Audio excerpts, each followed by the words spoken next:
living in Ghana, and I'm in Accra, I'm in my apartment in Accra. Y'all, oh, I know what the last one was called. I had done the video, while I did the video, I was starting the video, and I entitled it, A Lot to Think About.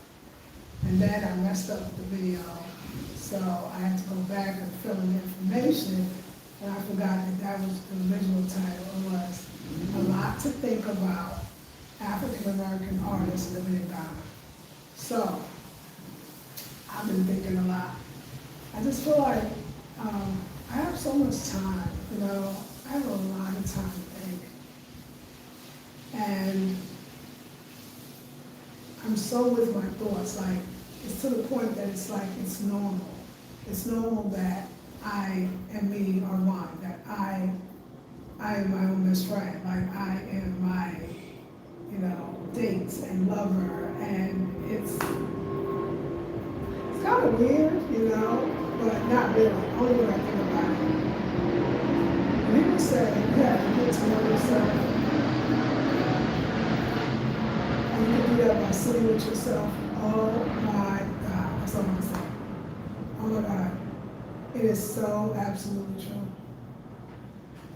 It's like to the point that, I don't know, it just becomes, like I said, a natural part of who and what I am, a natural part of my life right now, right? So some of the things I was thinking about.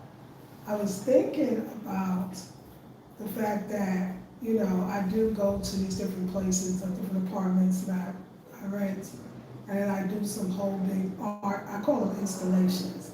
I don't just say I decorate it. Actually, decor or decorating, it's not a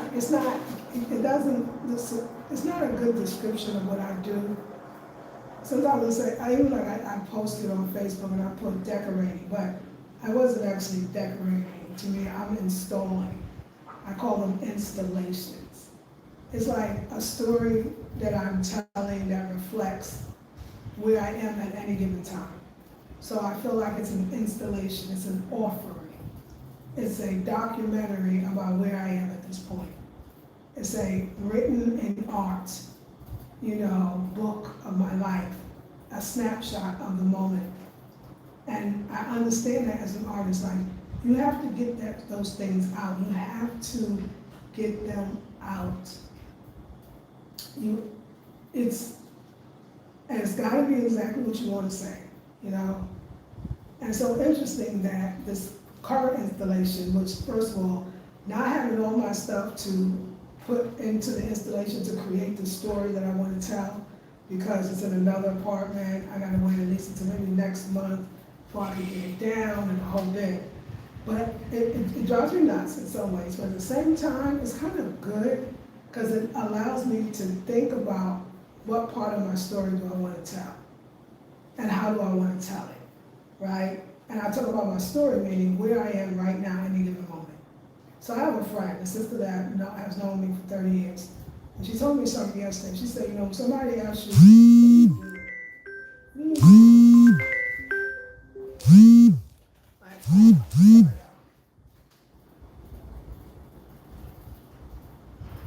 Like, what do you do, right? Or who are you? I'm an artist. She said, you should say I'm an artist. Because she has seen this room that this is the beginning of me with this installation, and I'll tell you a little more about it. And she said, I love that you do exactly what you want to do, even if you say yesterday you was going to do something else.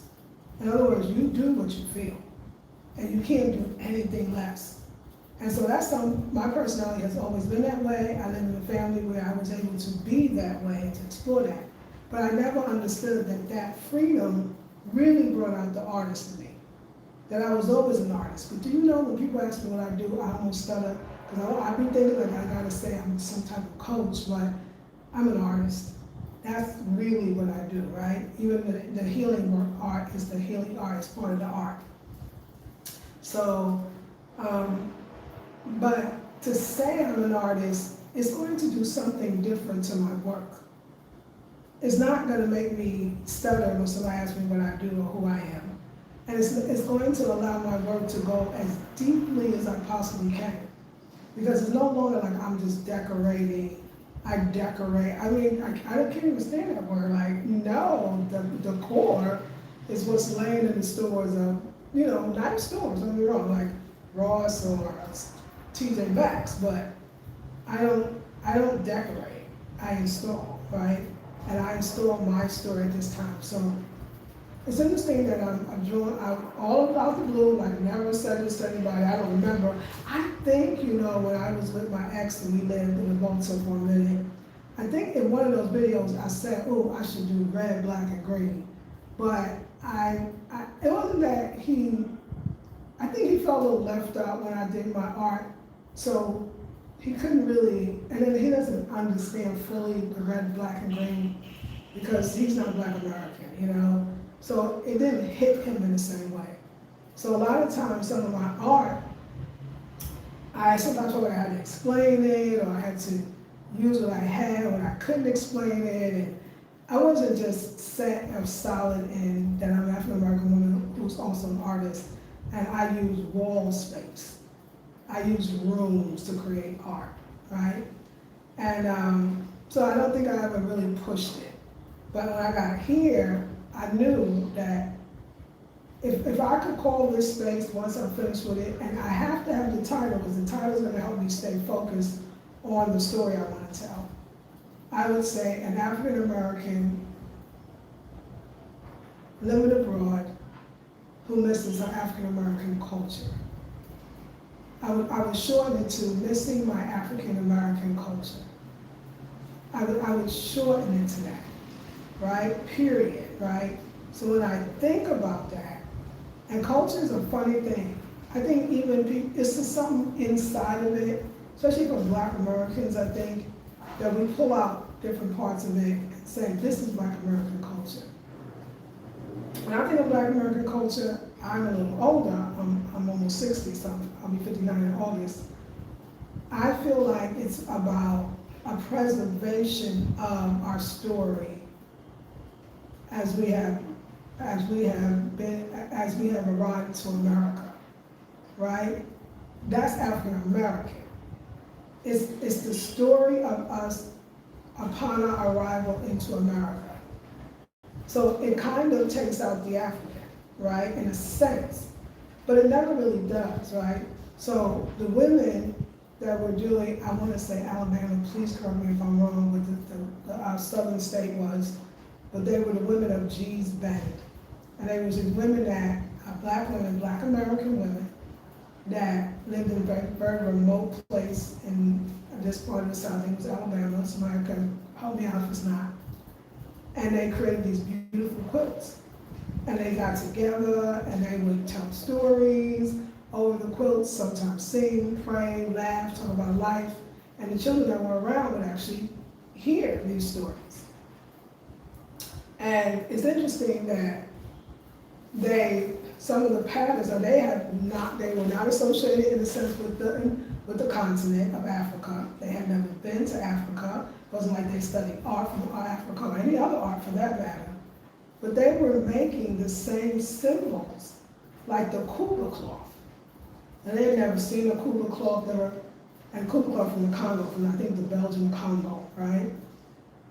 So it's still, we retained this Africanness, if you will, but because we didn't know, it was retaining of it, producing something still very African American. Same thing with jazz and blues. You know, when you go for that rhythm of like the 6/8 rhythm, I'm not a musician, but it's a very African rhythm, or the syncopation of rhythm on top of rhythm that all makes sense. It's very African.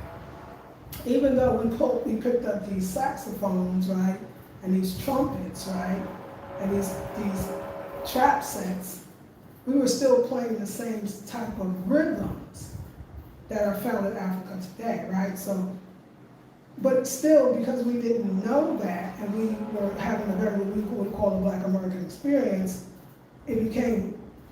jazz became this Black American musical art form. The only truest American art form is jazz. blues as well with jazz because that's what white folks decided to make it something big. They never put Black American, but that's clearly what it is, right? So, but because we didn't know about Africa, and although we carried it in the drumbeat of our hearts, we were able to create something very African American, blues, very African American, right? Being in different parts of like the griots of different places like Senegal, or I think about places that have more of a Muslim-based African countries. A lot of those, the way they even chant or like, I remember the first time I heard Malian music. When I heard Malian music, if that wasn't the blues, now, if that wasn't the blues, I don't even know what the blues is because, but it was still, when we did it with the blues, we were playing on banjos, right? We were using our own bodies, right? Hand bone type energy to create something very African American, right? So when I think of red, black, and green, I think of a very African American kind of energy, even though I know the flag was, introduced us by Marcus Garvey, who's a Jamaican. But back then, the liberation for the diasporans were that, wasn't on this separation. So I'm thinking red, black, and green. I'm thinking Afro. It's funny, I haven't been wearing my Afro all this time. But it's almost like ancestral, just like ancestrally, the women of G's Band didn't know they were creating Kuba cloths. In the shape and the diagonal and the way the boxes are, there's something very specific, almost the rhythm of, if you will, the Kuba cloth. Recreated in quilts, right? Besides also the telling of the stories, right? The literal telling of the stories. And then the next generation does something else to it, and then the next generation does something else to it, right? So it's a continuation. This is like said that there was a lot of our, we're going to think about places like Timbuktu, some of the first ancient scrolls and writings and libraries that were, and some were burnt to the ground. So we were writing, but because when we came to the different places in the Americas, not just the United States, but Jamaica, all the other islands, whether Spanish speaking or not, since we were that ability to read and write English, right, and to speak our languages, because we come from different ethnic groups that were nations. We didn't really call a country, they were a place filled with nations, right? So we didn't have the ability to read and write, so we quilted. Because as African people, we know that stories are not just written, that stories are visual. That we can actually write on walls as they did in Kemet, telling the stories, so-called hieroglyphics, but they were stories of the people. They were stories of history, they were stories of tradition, they were stories of ways of life. That's African American art to me. It is the stories of our lives in a visual form, or a visual, but it could be musically, it could be, all of it. And then finding ways, whether it's beadwork, woodwork, of course, visual, paintings and sculptures and homes. It's all African American. Well, that's the part I'm focusing on. I'm focusing on African American. And then I always add in, if you come to traditional societies or communities or groups, yes, they had the kente cloth, but the kente cloth was folded nicely and put on the shelf, or it was given to a student when they graduated from high school, or it was worn for an occasion like a wedding or even a funeral. But it was when African Americans said, well, we never been to Africa, but we like that cloth, we're going to turn it into pillows, curtains, clothes, shoes. That's culture. That's African American culture. And that's what I miss. I miss a time too. the way we wore afros, it was us embracing Africa. Although we may have gone to Africa at that same time, let's say 60s and 70s, and they probably, if they were embracing afros, believe me, they was getting slack for it. And I'm sure it wasn't the hairstyle of the people. You know, it might have been more cornrows, braids, or even because of colonization, they even make the girls cut their hair. So that very much of the afro in the iconic way is very African American. The way we saw ourselves as Africans, it was the Kuji Chagalia, it was the self-determination, it was the ability to name, to decide, to declare who we were for ourselves. No one had to do that for us anymore.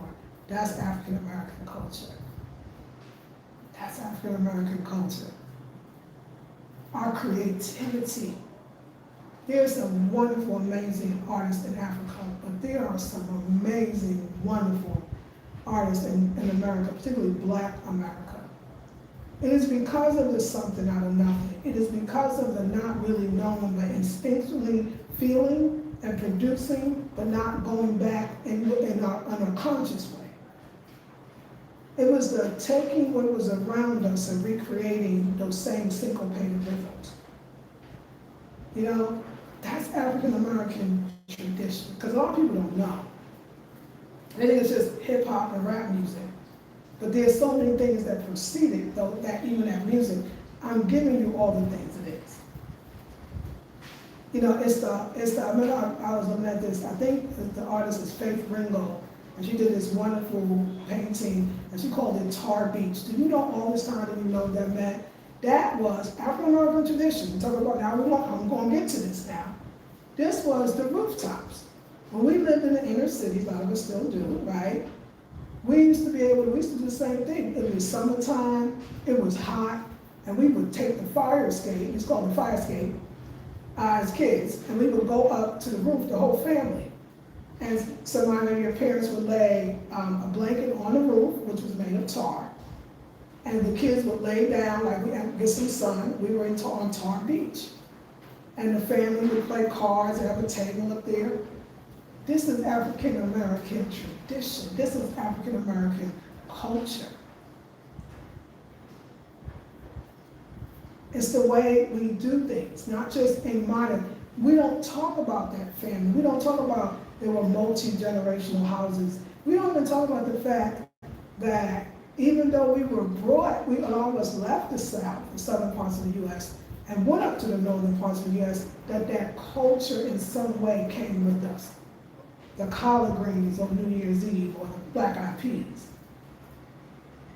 The Sunday dinners. And so, oh my God, that's so African American.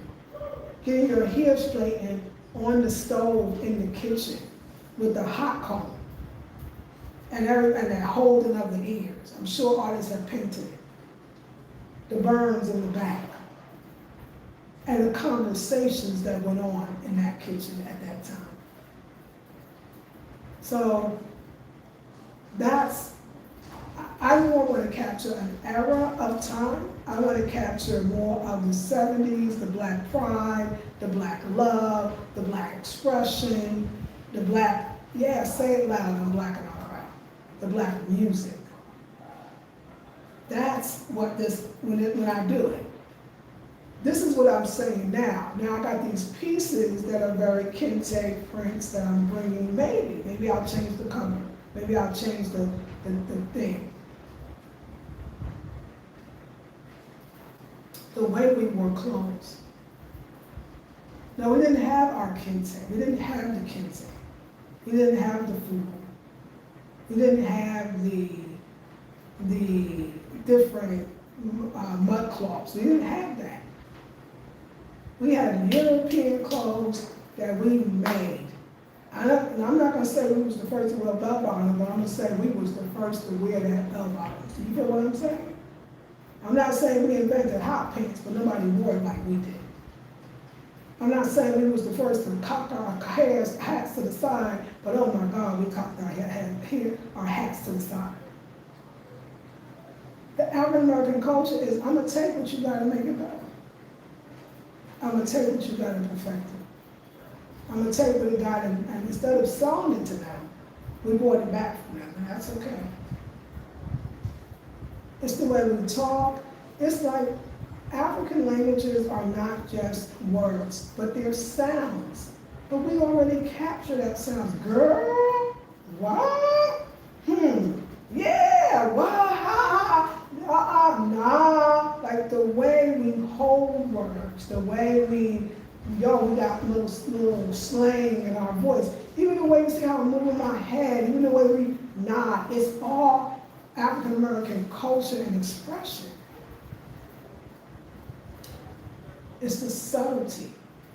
When I was in Africa, or when I was in America, and I loved the idea of Africa, and like many Black Americans, I brought it into my home in all the ways I knew. I'm so glad we were free enough that here people necessarily, they're very traditional. They may not have art from Mali because they're Ghanaian. We don't give a damn if it's Ghana, Mali, Nigeria, and Morocco. We have it all for there. And for us, there's nothing wrong with that. We were enslaved in America, but we were also freed in America too.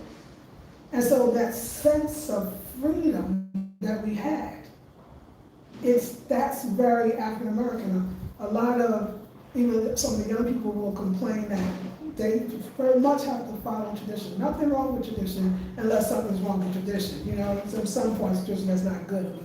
We can go into that another time, but the freedom that we have to express ourselves, our Black selves, our Black African selves, our Black bodied selves, is very unique and very different. Therefore, our art will be that as well. A lot of Black art is about, especially when it came into the 70s and the Black arts movement that came, and it was very much about telling a story. Like, Henry Tanner, Osala Tanner, and he had a very famous painting called The Banjo Lesson. And it was of, obviously, an older man teaching a young boy to play the banjo. These are images they were images prior to that we weren't even human. And literally we were, Black memorabilia now they call it, right?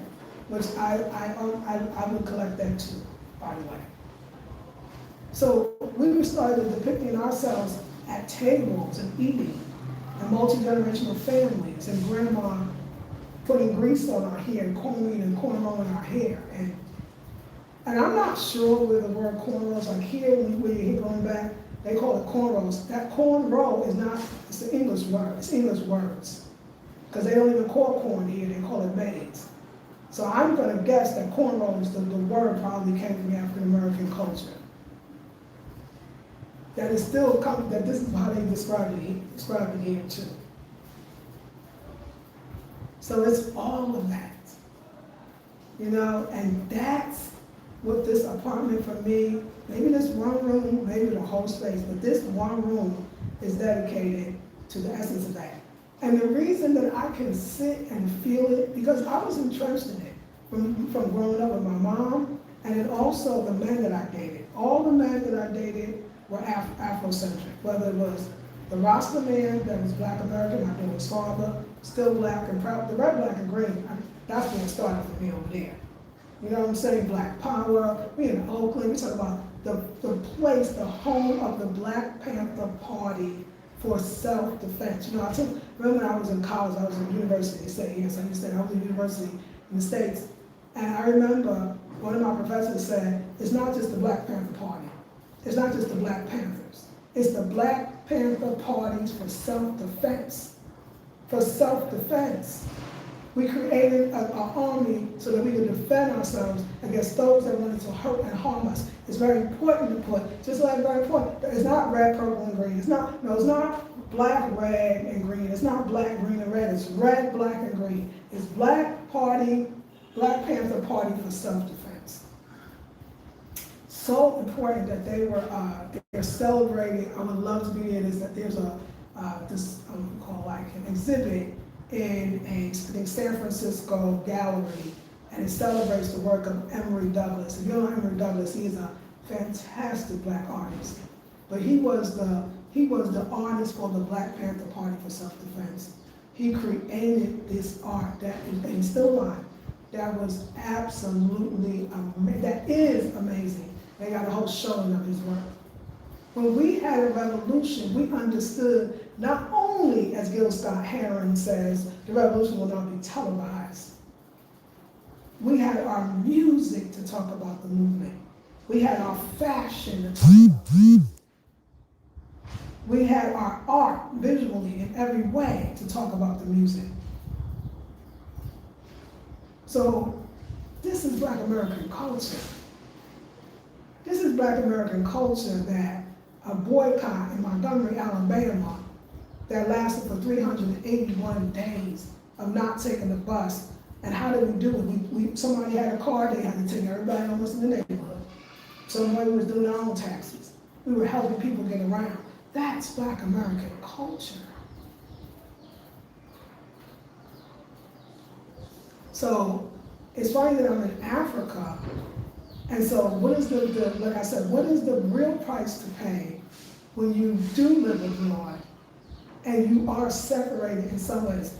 The African American culture that I find that African American groups try to emulate, it's still kind of one-dimensional because some of us are Jamaican, some of us are from the Caribbean, some just, it's not the same, because it can't be.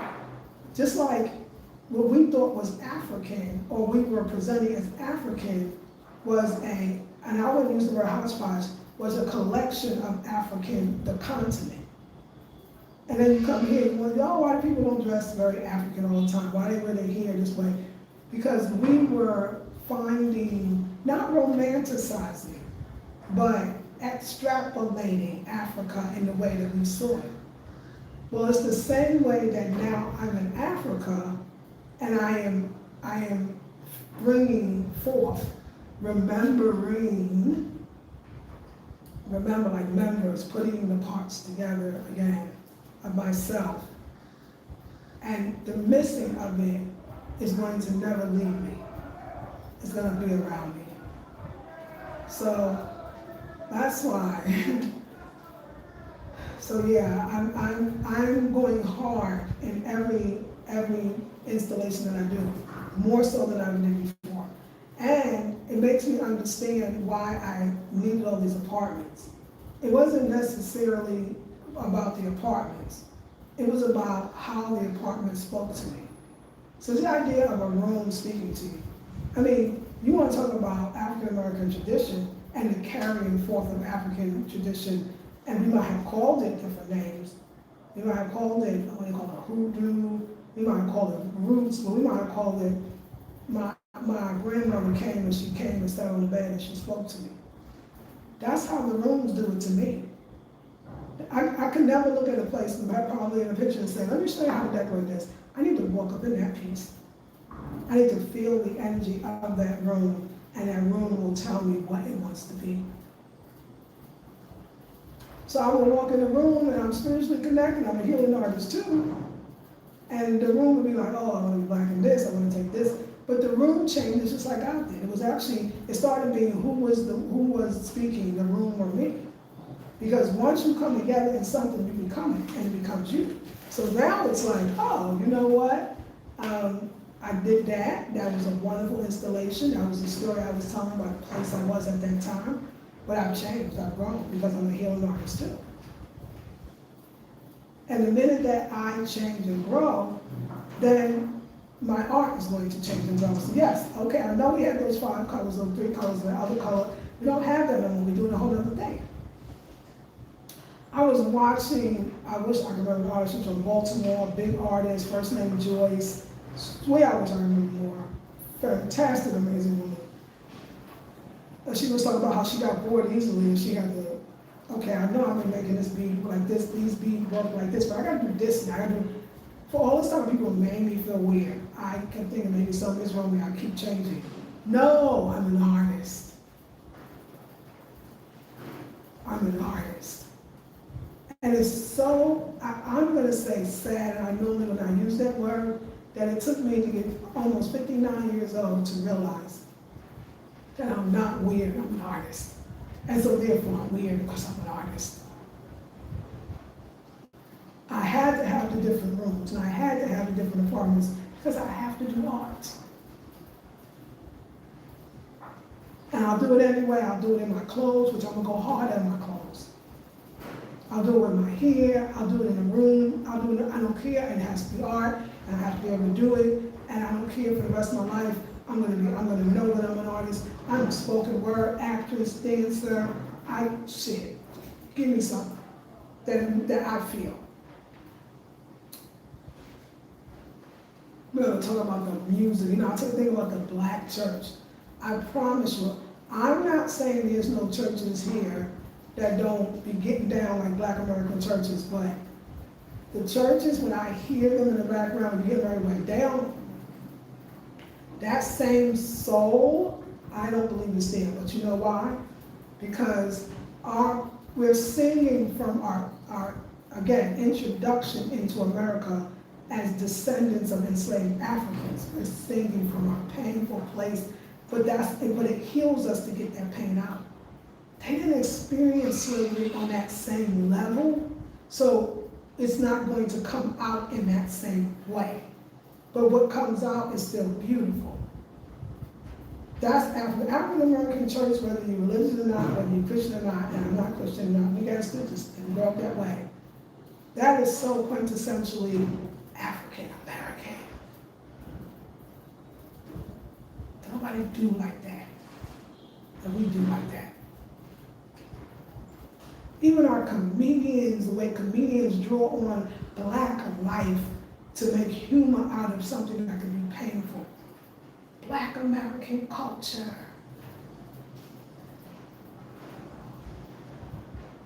I just wanted to share that with y'all. So I have Clarity Call Wednesdays, $25 for 30 minutes. Only on Wednesday. There's 4 slots left. It's only 4 slots on Wednesdays. Every Wednesday, you can go to the website, buy one, call me, tell me what time you want, and we'll do it. $25, 30 minutes. I just wanted to share that. Now, I see someone was here for me, and I want to thank them. Lakeisha, no, everybody, my crew. Hey, Kalea. Hey, Shanika. Hey, Mystic TV Reads and Plans. Hey, Lakeisha. Hey, Black Joy. Yes. So, it is. I miss my African American culture. The red, the black, the green. I mean, I laughed, like I said, I went to the paint store, and I kept saying, yeah, what colors you want? I said, I want red, I want black, I want green. They was like, okay, you want green, black, or red? I said, no. No. I want red, black, and green. I know they give me all the colors, but they get messing the damn, messing the order up. It's something, but if they got their pet peeves too of certain things and you don't say, make sure you don't say this word or this behind this, we have that too. We have that too. Outfit of the day, and I'm not really, I just put this on for artistic purposes. All right, let me see. Can we put it here? I did get this from the it's the Saturday market. Let's just do it this way.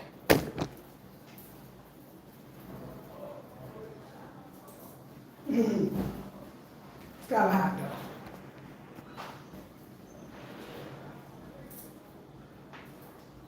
Because I'm an artist. And we do art, damn it. And we do arts. I love this one. I see the red. You don't get to see the red because the red is harder to see. I know it. This is this is just the beginning, y'all. Just the beginning. We got our black door. We had to get the foundation done. But like I said, as much as I want tomorrow to be like, oh, I want to put all my stuff in, it's not. I can't get it all right now, which gives me a chance to think. So I thought about the first thing that I'm going to do is turn the finger. the first thing I'm gonna do is I'm gonna get one of those epic Afro Sheen, nice, clear poster, and then go to this other place here, that one that actually does good work, and have them printed out the size that I want. I don't want to lose the fact that, wait a second, that's gotta be up in here. But it might actually, someone said, I said I want couples embracing. I'm thinking that that could be my 70s, that could be that black. Let me tell you too, I should state this. This is the part I forgot. Yeah, I was in a relationship that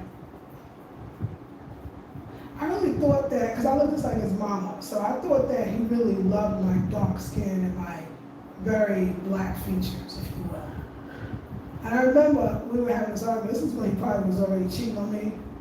And he said to me, like, yeah, you don't know what I could do. He said to me one time, if I knew I could do better than you, I wouldn't have chose you. Yeah, he said that to me. He did. He said, yeah, you don't know me. You don't know the woman. I'm sure he already had the woman. I have a woman so fine, you won't even be able to walk next to me. Yeah, he said, you won't even be able to walk next to me. And I thought, look at this fool. So he has a woman she's very light. She looks like she could be biracial. I'm not saying she is. And I thought, and I remember somebody, I don't know if it was from her, the camp or not, but they called me every derogatory name as if they wasn't black. Monkey, this and that, right? And I thought, wow. So I was good, I look just like his mother. I look just like his mother. I do need you to know this.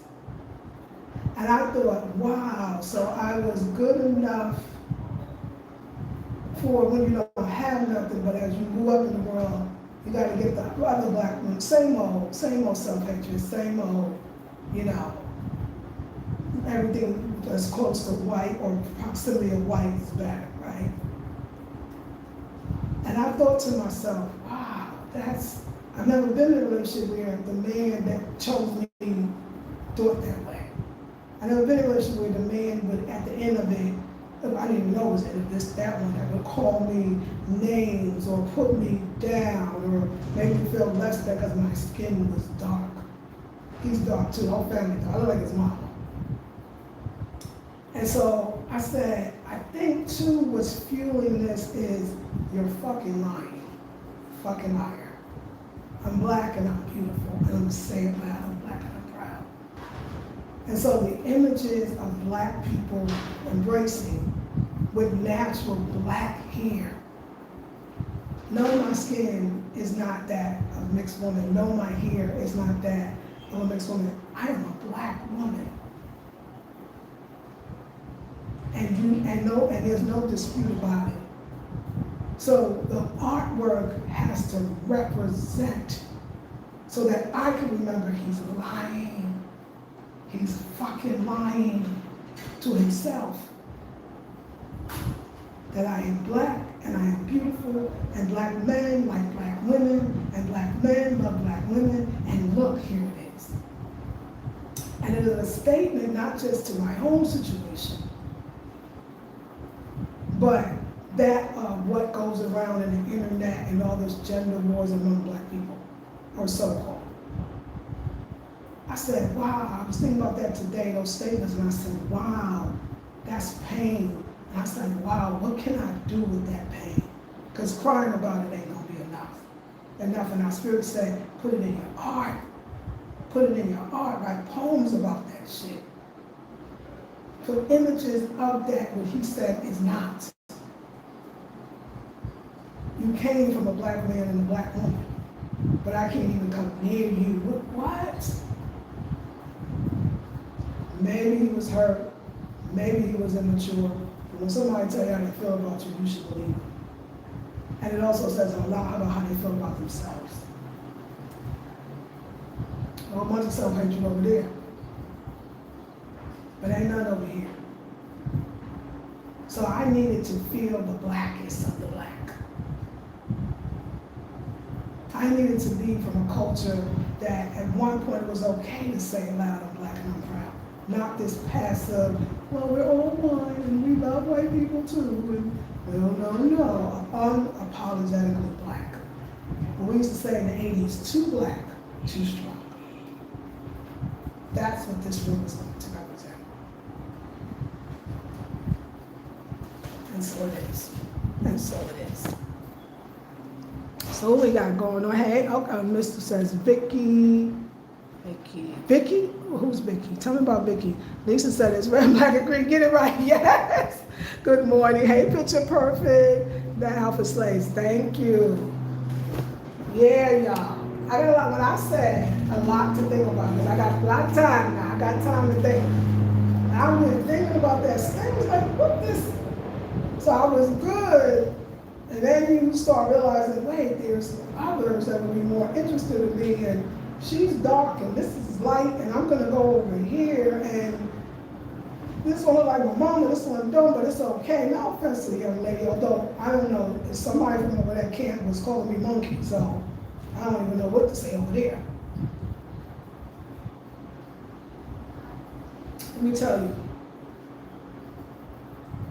It was the reason why so much black, it was the reason why when Essence came to the scene, that so many of the models were very, very dark.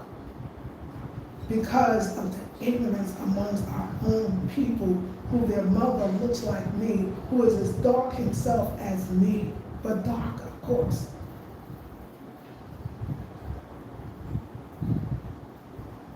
The ignorance of colorism, it exists on the continent as well as abroad. But this is a great, that's a match made in heaven right there. If ignorance is like that is being thrown around, thank you, God. Thank you, God. So we about to do this shit. As Black America said, we're gonna put our whole motherfucking foot up the next year. You will never make me feel like I'm not beautiful. It will never happen. So wait and see. All right, that was my day. That thought came to me, and I remember that word. I'm looking like, what the? Dude, I was minding my own damn business. You came to me. But God don't like ugly. Black American proverb. God don't like ugly. That's all I'm gonna say. Anyway, we had a wonderful master class. It's closed. It's a private coaching room. We're not taking any more students. But I have one that it was a sultry, beautiful, how to be a sultry woman. And I'm gonna close, that one's closed now too. So we closed. We closed. And but it was, honey, it was a loving, beautiful place. It was something about synergy, right? Remember I was saying how, there's a thing, it really is, that if when 3 or 4 women start living together in the same house, and even separately they had their periods at different times, they'll start all getting their period at the same time. Well, the master groups, once we get it tight and right, which it is now, it becomes this true sisterhood, this connection, this love, right? And I know I came on, I was very sleepy, girl, sleepy energy, tired. And so was everyone else in the group. So we took 30 minutes of the class and we went to sleep. We took a nap. We all were still on, we just turned my camera was on, but theirs was off, and we went to sleep. And when I was kind of up, I did like 15 minutes, but all these things were coming to me in this pop. And I spoke so much love into those black women. I soothed them. I want you to lay down and sleep. Let me tell you how fucking amazing you are. Let me tell you everything about you, how beautiful it is, how we speak words into our people. I just want to show so much love. I want to show so much love. I want to give so much love. I want to remember, because I had to deal with this ignorant ass shit. I had to deal with that ignorant ass shit right there. I have to repeat that. And the way I do it is by lifting my sisters up. If you ever get the opportunity to work with me,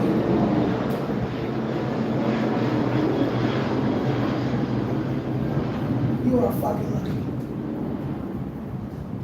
You are blessed. Ain't nobody gonna love you like a black woman love you. And I'm a black woman and I love you. But if you can't see it, I'm talking to the men in my life. I'm talking to the sisters that don't know. I'm talking to the customers that couldn't get it. I'm talking, if you don't fucking know that a black woman love you like nobody else, you're missing out. You're missing out. I'm almost 60 years old. So I've seen some shit. And I've been some places, and I know some things. Love for ourselves, love for our people, love for our culture, love for our tradition. Black love, black love. It's more than just couples, but it's that too.